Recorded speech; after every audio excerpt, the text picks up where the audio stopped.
With weeks 1 and 2 in the books, we've seen some exciting and shocking matchups so far. It could get even crazier from here, though. I'm joined by NFL experts Blake Snetman and Gentry. We'll take a look at NFL teams who need help and answer the question, is it too early to panic? Drew, I'm going to start with you. The Patriots are 1-1 after two polar opposite games. Do you think it's time for them to panic? And which game showed their true colors? I think that the Week 1 matchup really showed their true colors. You're against the Kansas City Chiefs team that's really good. And the secondary, yes, it was there, but now that's not. But if you look at the stats, Brady's on a decline statistically, dropping 15% in completion percentage in the same amount of passes compared to last year and this year in his first two games. That's 2 weeks through the season, you know. For instance, Super Bowl 50, they played the Falcons, and,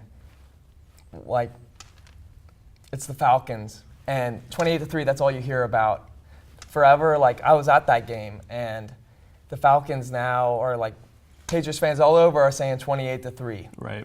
And Tom Brady, Bill Belichick, you can't look them down after 2 weeks. I think it's time for the Garoppolo era to start. We got a taste of it last season with the first four games on Brady's suspension, but it's nothing compared to what is about to happen because you never know. Brady could have how he got into the league, how Bledsoe got injured. I don't want that for the NFL, but if it does happen, Garoppolo needs to be prepared to take over the dynasty and keep the reins. And still, they're the Patriots. Belichick can coach anybody to a ring.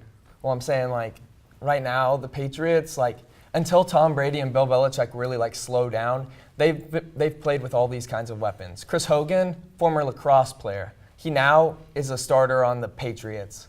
You need to see something happen to the Patriots in order to actually say that they're on the decline. Right, so we'll definitely have to take a look and see how Tom Brady and the Patriots do the rest of the season.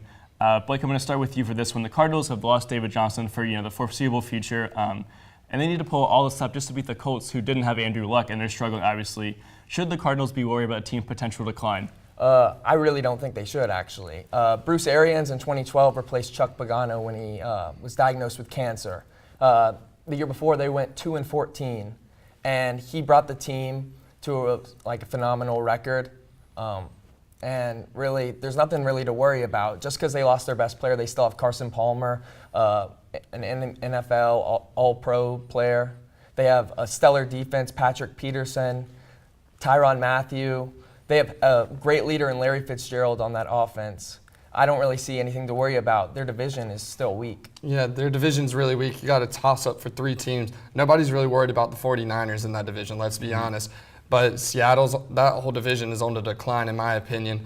That's why they're not in too much of a worry, but they still need to be worried about a 9-7 record to make the playoffs. Without David Johnson, he's the third leading yards after scrimmage since he came around in 2015 after I think week 12 it is. I was there whenever they played the Panthers in the NFC Championship game a few years ago. The man is a stud. He carries that team on his back. Yes, Carson Palmer's good, but he's also on a decline. He's an old player, vet, who they need to find a backup for him as well. Well, David Johnson, yeah, he was great and all, but now they're just an average team. And so... Right, so we'll definitely have to see how they go without David Johnson. Will they be able to lean on their other running backs, and how will Carson Palmer fare? All right, so the last team is the Kansas City Chiefs. They're 2-0. They beat two very good teams. Kareem Hunt, obviously a dark horse candidate for Rookie of the Year. Can we start considering the Chiefs, maybe an underdog team to make it to the Super Bowl this year? I don't think the Chiefs are an underdog at all. In my opinion, they're one of the top two teams in the league. If you got that division is stacked as well. You have the Chiefs, you have the Raiders, and you have the Broncos. You could have 3 11-5 teams in that division and one of them not make the playoffs, which is absolutely absurd, even because the wild card will be such a toss-up in the AFC. But the Chiefs, not at all an underdog in my opinion. Yeah, I can agree with that, but I really think it goes far beyond Kareem Hunt. I think Alex Smith, really underrated quarterback, threw for over 305,000 yards last year. He's a great player. Then you have Tyreek Hill, a speed demon who can tear up a defense.